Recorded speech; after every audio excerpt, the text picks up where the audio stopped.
स्वागत है दोस्तों, एक बार फिर से हमारे इस YouTube चैनल में। आप देख रहे हैं जेएस सर क्लासेस। दोस्तों, चल रहा था एक्वा कल्चर और एक्वा कल्चर में हम लोग पढ़ रहे थे प्राण कल्चर, जिसमें 3 लेक्चर हो चुका था। ये चौथा मतलब आखिरी लेक्चर है। आज पूरा प्राण कल्चर कंप्लीट हो जाएगा।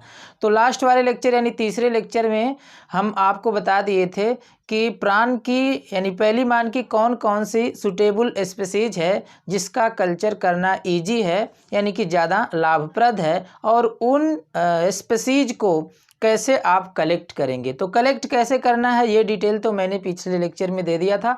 आज हम आपको शुरू करेंगे, बताएंगे कि स्पॉनिंग कैसे करते हैं, स्पॉनिंग क्या होता है, और इसके बाद हैचिंग कैसे होती है, हैचिंग क्या है, और हैचिंग से लेकर के आगे का डेवलपमेंट कैसे होता है, भोजन इसको कैसे देना है, और आखिरी डेवलपमेंट के बाद फिर हार्वेस्टिंग कैसे करना है। ये सारा डिटेल मैं आपको इस वीडियो के अंदर दूंगा। तो दोस्तों बने रहिए लास्ट तक। आइए हम आपको बताते हैं कि स्पॉनिंग कैसे करवाई जाती है, यानी जब आप जो है प्राण की स्पीसीज को कलेक्ट कर लेंगे तो स्पॉनिंग कैसे की जाएगी, यानी कि उसकी ब्रीडिंग कैसे करवाई जाएगी। यहीं से हम इस लेक्चर में शुरू करेंगे। तो आज खत्म हो जाएगा प्राण कल्चर। तो आइए शुरू करते हैं। देखिए, आपको लिख देना है for maintaining stock and fertilization fully mature male and female. देखिए, स्पॉनिंग के लिए मतलब मेंटेन स्टॉक को मेंटेन करने के लिए, स्टॉक मतलब जो प्राण का ढेर है। आप अगर कल्चर कर रहे हैं तो आपके पास जायज़ सी बात है कि प्राण का ढेर होगा। तो उस स्टॉक को मेंटेन करने के लिए या फिर फर्टिलाइजेशन कराने के लिए fully mature male and female क्या चाहिए, पूरी तरह से मैच्योर मेल चाहिए और फीमेल चाहिए। इसका मतलब क्या है, it means 1 pair of prawn are kept in aquarium of about 60 litre capacity. देखिए, एक जोड़ी, 1 पेयर का मतलब क्या, एक जोड़ी प्राण की एक जोड़ी लेना है। एक जोड़ी का मतलब क्या, उसमें एक मेल होना चाहिए और एक फीमेल होना चाहिए। तो एक जोड़ी मेल फीमेल ले लेना है। आर केप्ट इन एक्वेरियम, उसको रख देते हैं। केप्ट का मतलब क्या, रख देते हैं। इन एक्वेरियम का मतलब किसी वाटर बॉडी में रख देते हैं। एक्वेरियम का मतलब water body of about 60 litre capacity, जिसकी कैपेसिटी कितनी हो, 60 लीटर हो, यानी कि 60 लीटर कैपेसिटी के किसी पात्र में या किसी वाटर बॉडी में एक जोड़ी प्राण को आप रख सकते हैं। एक जोड़ी में एक मेल होना चाहिए और एक फीमेल होना चाहिए, और दोनों फुल्ली मैच्योर होना चाहिए। आगे आपको लिखना है कैपेसिटी अबाउट 24 आवर, कितने देर तक रखना है, 24 घंटे तक आपको रख देना है। फिर इसके बाद देखिए, आफ्टर मेटिंग, यानी जब उसमें मैथुन हो जाए, मेटिंग हो जाए, या फिर जिसे आप क्या कहते हैं ब्रीडिंग हो जाए। मेटिंग का मतलब क्या, ब्रीडिंग। तो जब उसमें मेटिंग हो जाए तो फिर क्या करना है, द फीमेल प्राण स्टार्ट एग लेइंग। जब ब्रीडिंग हो जाती है तो इसमें जो फीमेल प्राण होती है वो एग लेइंग करना स्टार्ट कर देती है।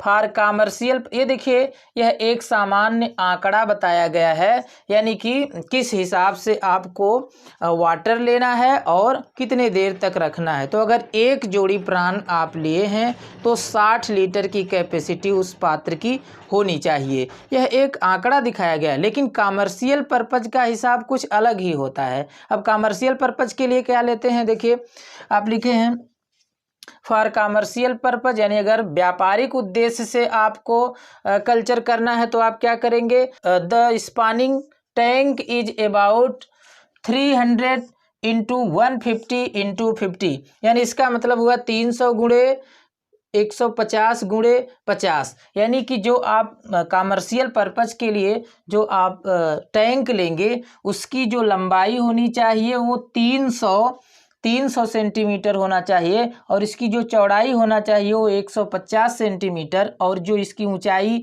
या फिर इसकी गहराई होना चाहिए उसको 50 सेंटीमीटर लेंगे। तो इसको आप कहेंगे 300 गुणे 150 गुणे 50।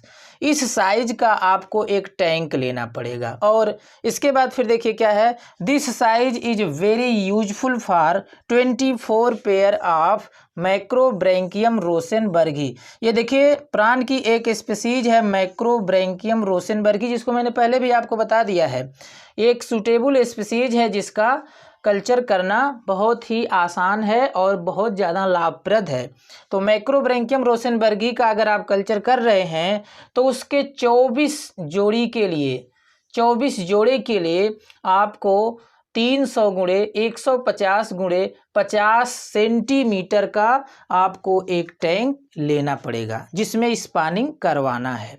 तो ये साइज जो है ये 24 जोड़ी के लिए है। और कौन सी प्रजाति के लिए? तो मैक्रोब्रैंकियम रोसेनबर्गी इसके लिए ज़्यादा सूटेबल है।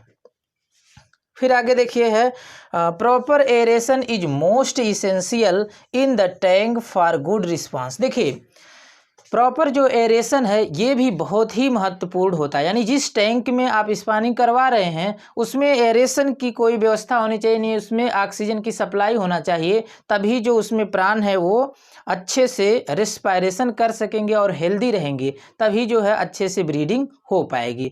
तो यानी जो टैंक आप लिए हैं उसमें एरेशन की सुविधा होनी चाहिए। आप लोग सजावट वगैरह के लिए मछली रखा हुआ देखे होंगे, नीचे से बुलबुले की तरह से निकलता रहता है, तो उसमें एयर की व्यवस्था की गई रहती है। तो ऐसा टैंक में भी एयर की व्यवस्था होनी चाहिए जिससे जो उसमें प्राण रखे गए हैं वो अच्छे से रेस्पायरेशन कर सकें और हेल्दी रह सकें, तभी तो अच्छे से स्पानिंग करेंगे। और फिर इसके बाद स्पॉनिंग में कैसे क्या होता है और कितना लंबा टैंक लेना है, कौन सी प्रजाति के लिए कितना लंबा टैंक सूटेबल है और उसमें एरेशन की व्यवस्था करते हैं, ये सारा डिटेल आपने देख लिया और यही आप जो है एग्जाम में जैसे का तैसे लिख देंगे। कुछ भी आपको मॉडिफाइड नहीं करना है, एकदम रट के भी नहीं जाना है आपको। आप पढ़ लीजिए, इसको समझ लीजिए, अपने शब्दों में आप बना करके यही मैटर आप लिखिएगा। और फिर इसके बाद आ जाएगी बात हैचिंग की, यानी जब स्पानिंग हो जाएगा तो एग लेइंग करेगी फीमेल। अब जो है एग लेइंग करने के बाद जो एग होगा वो हैच करेगा, यानी अंडा उसका फूटेगा। फूटने में कैसे क्या करना है देखिए इधर। For the successfully development of eggs under suitable condition, some marine water are mixed with fresh water। देखिए दोस्तों आपने लिखा है कि अच्छे से हैचिंग हो जाए, यानी गुड रिस्पांस मिले हैचिंग का, इसके लिए कुछ मैरीन वाटर का मतलब खारा पानी मिला देना है किसमें? फ्रेश वाटर में, यानी कि सामान्य नदियों का जल या पोखरों के जल में थोड़ा सा मिला देना है क्या? मैरीन वाटर यानी कि सागर का जल, यानी मिक्स कर देना है दोनों पानी को। यहाँ पर आपने लिखा है फॉर द सक्सेसफुली डेवलपमेंट, यानी अच्छे से डेवलपमेंट के लिए एग्स अंडर सूटेबल कंडीशन, एक अच्छी सूटेबल कंडीशन बनाने के लिए सम मैरीन वाटर, यानी कुछ जो है समुद्री जल are mixed with fresh water, इसको मिला देना है किसके साथ? फ्रेश वाटर के साथ। ड्यू टू व्हिच, जिसकी वजह से ईजली हैचिंग टेक्स प्लेस, यानी जो हैचिंग है वो बिल्कुल आसानी से हो जाएगी। ईजली का मतलब क्या? आसानी से। Now the eggs are hatched into larvae, ऐसा करने के पश्चात जो एग्स हैं वो हैच करके फूट करके लार्वी में चेंज हो जाएंगे, यानी बहुत से लार्वा बन जाएंगे। क्लियर हो गया? तो क्या करना है, सीधा आप इतना ही दिमाग में रखिए कि अच्छे से हैचिंग कराने के लिए मैरीन वाटर के साथ फ्रेश वाटर मिक्स कर देना है और उसी में अंडों को रख देना है, जिससे होगा क्या? ईजिली हैचिंग हो जाएगी, अंडे फूट जाएंगे और फूट करके उसमें से लार्वा निकल जाएंगे। तो हैचिंग हो गया। अब इसके बाद फिर देखिए क्या है, the larvae are transfer into connected cement tank. अब इसके बाद हैच कर जाएगा तो उस जिस टैंक में हैच किया उस टैंक से निकाल करके उसी के बगल में उसी से कनेक्टेड एक सीमेंट का टैंक होता है, उस टैंक में लार्वी को ट्रांसफर कर देना है। Which is field with water, और वह भी टैंक जायज़ सी बात है कि पानी से भरा होना चाहिए। The temperature of tank should be maintain 25 to 30 degree Celsius. अब देखिए यहाँ पर ये भी आपको निर्धारित कर देना है कि जिस टैंक में आप रख रहे हैं लार्वी को उसका टेम्परेचर कितना होना चाहिए। तो बिल्कुल नॉर्मल टेम्परेचर होना चाहिए 25 से 30 डिग्री सेल्सियस। अगर गर्मी का सीजन है तो ये टेम्परेचर बहुत अधिक हो सकता है, अगर ठंडी का सीजन है तो टेम्परेचर बहुत कम हो सकता है। इसलिए टेम्परेचर भी आप मेंटेन करना आपकी क्या क्या है, जिम्मेदारी है।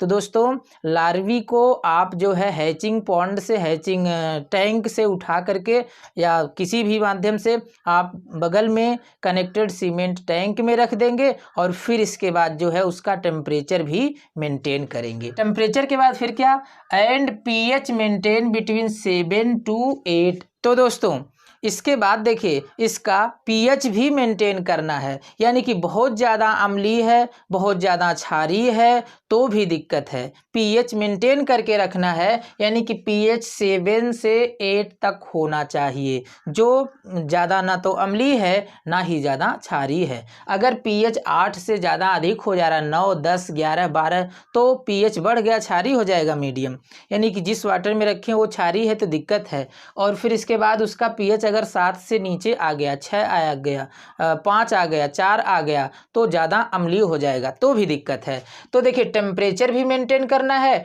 और पीएच भी मेंटेन करना है। The feeding start from 2 to 3 days। अब जो लार्वी होते हैं वो फीडिंग स्टार्ट कर देते हैं 2-3 दिन में। और फिर क्या होगा, आफ्टर दिस यानी इसके बाद moulting takes place in the larva. तो दोस्तों अब जो है लार्वा में माउल्टिंग होने लगेगी। माउल्टिंग का मतलब त्वक पतन, त्वक पतन का मतलब ऊपर की जो कवरिंग होती है, जैसे जैसे डेवलपमेंट होता है वैसे ऊपर की कवरिंग को छोड़ देते हैं, फिर डेवलपमेंट होगा फिर ऊपर की कवरिंग छूट जाएगी, तो इसी को कहते हैं माउल्टिंग। तो moulting takes place in the larva of 2 time, 2 बार माउल्टिंग होती है। इसके बाद फिर after 8 week when larva attain about 5 centimetre length, यानी कि 8 सप्ताह के बाद जब लार्वा जो है 8 सेंटीमीटर की साइज को अटेन कर लेते हैं। देखिए आफ्टर 8 वीक यानी 8 सप्ताह के बाद when larva attain about 5 centimetre length, जब लार्वा 5 सेंटीमीटर की साइज को अटेन कर लेते हैं, प्राप्त कर लेते हैं, then transfer to the salty brackish water, तो फिर इसे सीमेंट वाले टैंक से उठा करके साल्टी ब्रैकिस वाटर में इसको ट्रांसफ़र कर देंगे। साल्टी का मतलब खारा पानी और ब्रैकिस का मतलब उसमें दोनों का मिक्सचर हो, तो आप साल्टी वाटर में भी इसको ट्रांसफ़र कर सकते हैं या फिर ब्रैकिस वाटर में भी इसे ट्रांसफ़र कर सकते हैं।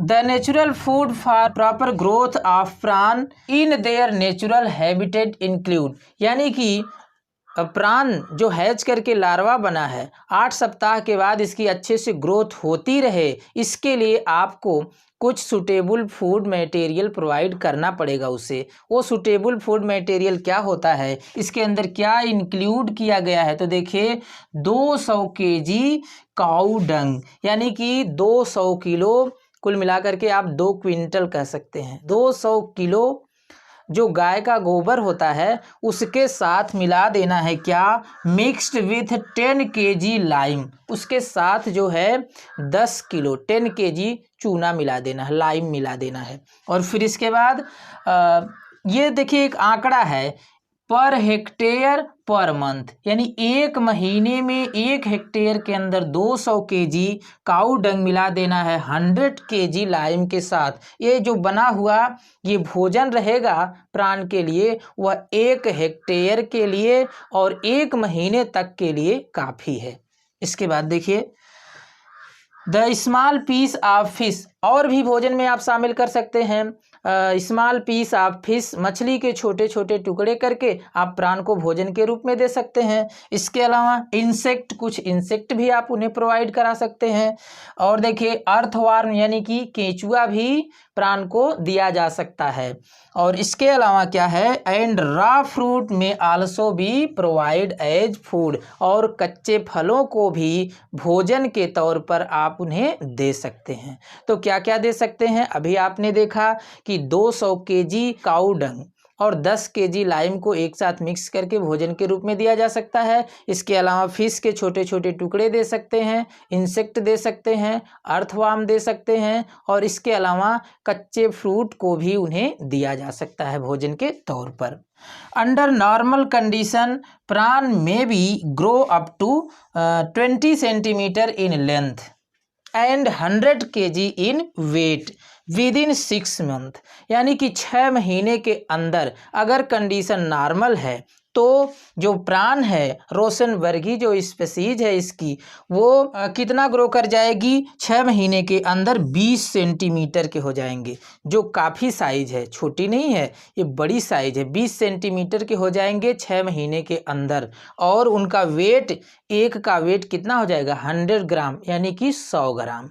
Hence 2 crop of prawn in a year can be harvested. देखिए, अगर 6 महीने के अंदर एक क्रॉप यानी एक फसल तैयार हो जाती है तो जायज़ सी बात है कि 1 साल के अंदर आप प्राण के इस स्पीसीज का 2 फसल हार्वेस्ट कर सकते हैं, यानी 2 क्रॉप हार्वेस्ट कर सकते हैं।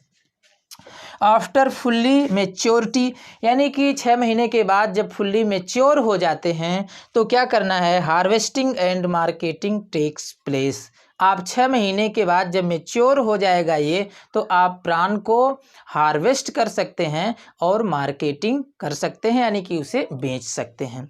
तो दोस्तों, प्राण कल्चर यानी एक्वा कल्चर में प्राण कल्चर को मैंने पूरी तरह से आपको बता दिया है। मुझे आशा है कि आपको वीडियो अच्छे से समझ में आया होगा। तो दोस्तों, पूरा वीडियो देखने के लिए, लाइक शेयर करने के लिए बहुत बहुत धन्यवाद। दोस्तों, नेक्स्ट वीडियो में किसी अलग टॉपिक के साथ मिलते हैं, तब तक के लिए बहुत बहुत धन्यवाद। Thank you very much.